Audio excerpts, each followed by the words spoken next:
Hello there, lovely folks of YouTube. Ren here. I want to talk about this lovely old plant that I have here behind me.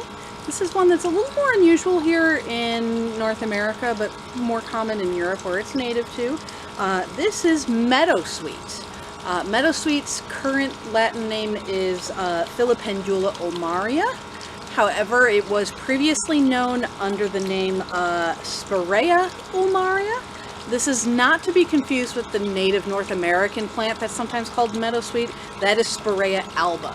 So we're talking about Filipendula ulmaria specifically.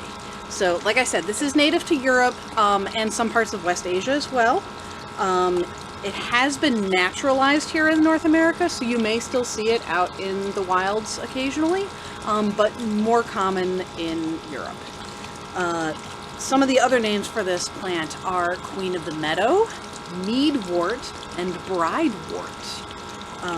This is a plant that likes damp places, so you may see that I have mine currently right next to my pond, and it is thriving there. If I had it elsewhere in my yard, might not be so happy, but it really likes being next to my pond, even though it does flop over a little bit into the pond, which is annoying.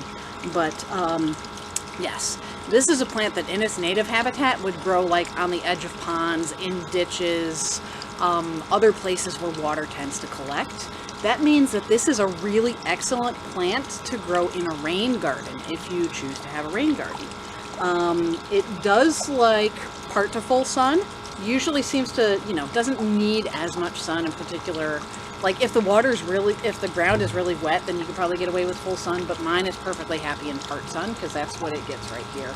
Part sun seems to be what it ideally likes. It is a very attractive plant, not this one, but you can see it has these like pinnate leaves that are really finely toothed, really prominent veining to them, sort of a deep green on the top and a more silvery color underneath. What's really distinctive about this plant, of course, is the flowers, though. Usually around midsummer, it makes these gorgeous sprays of like foamy kind of white flowers with a delicious fragrance that is kind of reminiscent of almonds, actually. It's really nice. Not surprisingly, the foliage itself is also fragrant as well.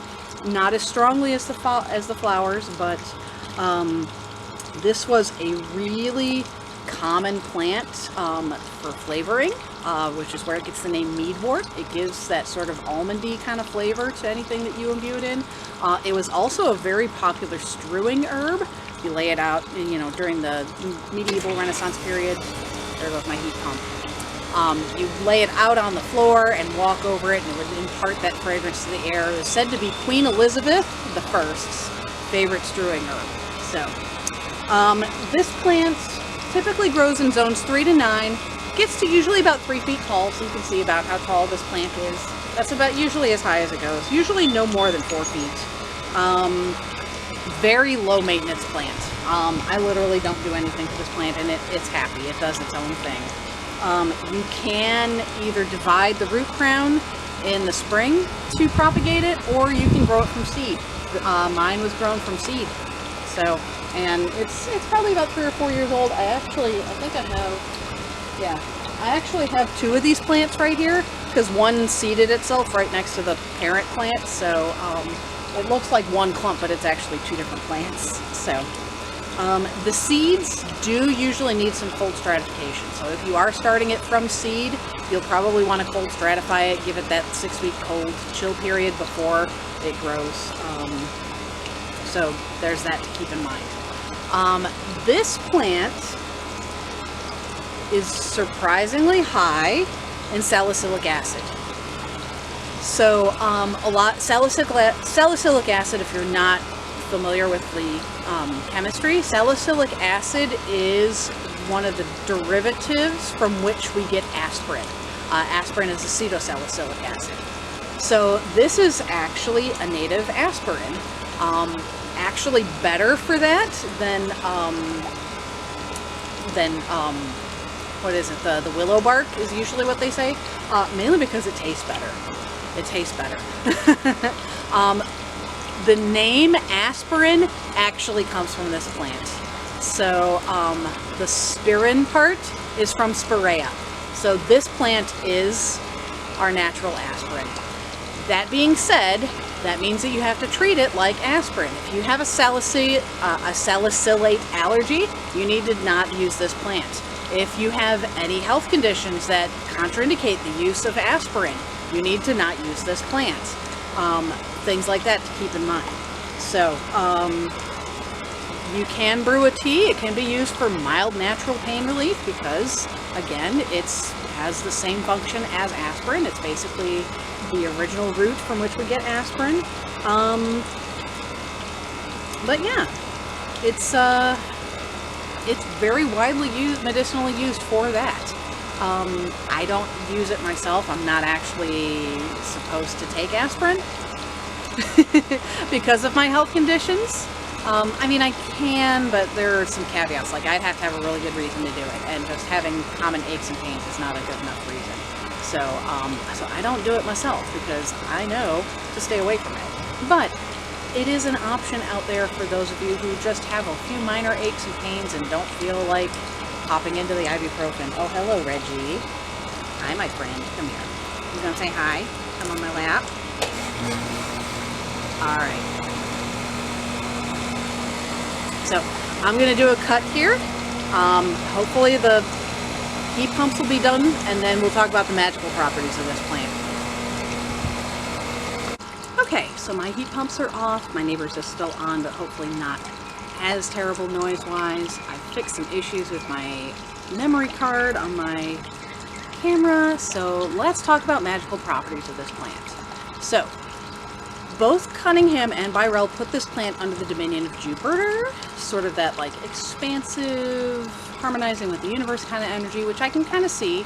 However, Culpeper actually lists this plant as being under the dominion of Venus.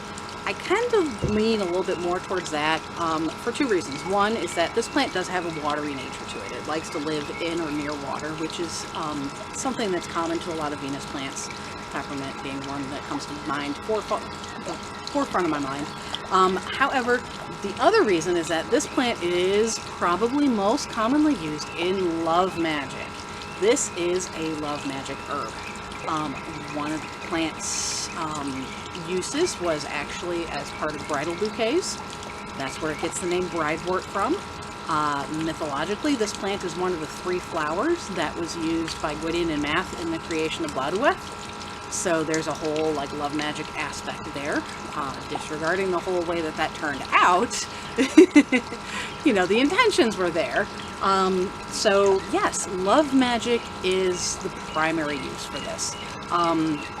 You can use it just the leaf in a tea or the flowers. You can take the flowers and dang it, there's my heat pump. We're just gonna barrel on. Infuse the flowers into oil and then use that oil as an anointing oil on yourself before you go out to find the person who is best for you in a relationship. That's a good way to use this herb. Gerard in his herbal. Okay, no, that's too much. We'll come back. All right, I ended up just turning off the AC temporarily because, like, this is getting annoying. Let me see. Where was I? Oh, yes. Gerard in his herbal stated that Meadowsweet is good for helping to create a cheerful disposition. So, in that regard, we can see this plant as not only relieving physical pain through its salicylic acid, but also helping to relieve emotional pain and create a space for more joy and love in your life. And that, I think, is probably the best possible use for this plant. Just because life sucks sometimes. And this plant helps to alleviate some of that pain and stress and bring you into a place where you are more open to joy and more open to love. And I think that's probably why this plant is so closely associated with so many goddesses, because of that nature of this plant. So, wonderful little plant. It is delightful. It smells great. And it's just a really attractive little plant to grow in those awkward wet spots, and also just bring some really good stuff into your life. So, yeah, consider having it. I found that it's actually very well behaved. I had the one that seeded itself, and I haven't seen any others pop up since then. So despite the fact that it does go to seed pretty readily, it's not super aggressive in spreading, at least in my experience. Your mileage may vary. So, but anyway, if you have that awkward wet spot and you're looking for a plant to put there, this is worth considering. So it's a very, very delightful little plant. So anyway, I think that is all I have for you. Yes, I had to go through all that rigmarole just for that last little last little bit there, but that's all I have for you. And I hope this video finds you well, and I will see you again soon.